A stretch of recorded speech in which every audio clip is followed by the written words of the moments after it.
Zimbabwe और पाकिस्तान के दरमियान अक्टूबर में 20 सीरीज़ का आगाज़ होने जा रहा है और इस होम सीरीज़ के लिए पाकिस्तानी टीम तैयारियों में मसरूफ़ है।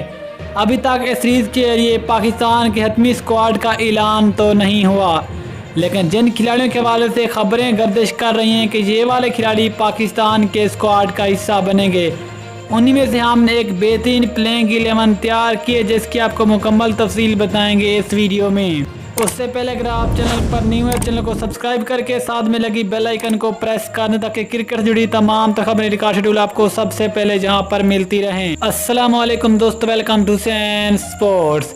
आपको तफसील से आगाह करते चलें कि पाकिस्तान और जिम्बाब्वे के दरमियान अक्टूबर के शुरू में सीरीज़ का आगाज़ होने जा रहा है और इस सीरीज़ के लिए पाकिस्तान के अभी तक हतमी स्क्वाड का ऐलान तो नहीं हुआ, लेकिन ज़राए के मुताबिक जो खिलाड़ी पाकिस्तान के स्क्वाड का हिस्सा बनेंगे उन्हीं में से हमने एक बेहतरीन प्लेइंग 11 बनाई है, जिनमें बाबर आजम इस टीम के कप्तान होंगे। उसके साथ ओपनिंग करेंगे शर्जील खान और नंबर 3 पे आएंगे बेहतरीन बैट्समैन और डेब्यू में 50 बनाने वाले हैदर अली, जबकि नंबर 4 पे आएंगे मोहम्मद हफीज़ और नंबर 5 पे आएंगे खुशदिल शाह।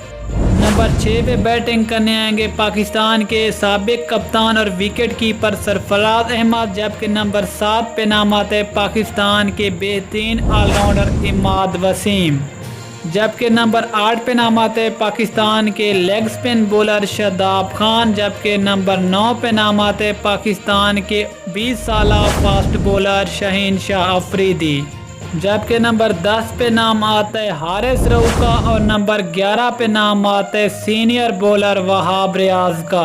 तो दोस्तों, आपको ये 11 खिलाड़ी कैसे लगे? क्या ये वाली टीम कितनी खतरनाक साबित हो सकती है, या फिर आपके ख्याल में किस खिलाड़ी को इस 11 में होना चाहिए या फिर किस को नहीं होना चाहिए था? इस हवाले से आपने भी अपनी कीमती राय जो कमेंट सेक्शन में ज़रूर बतानी है। मिलते हैं किसी अगली ज़बरदस्त वीडियो के साथ, तब तक ले दीजिए। अल्लाह हाफिज़। पाकिस्तान जिंदाबाद।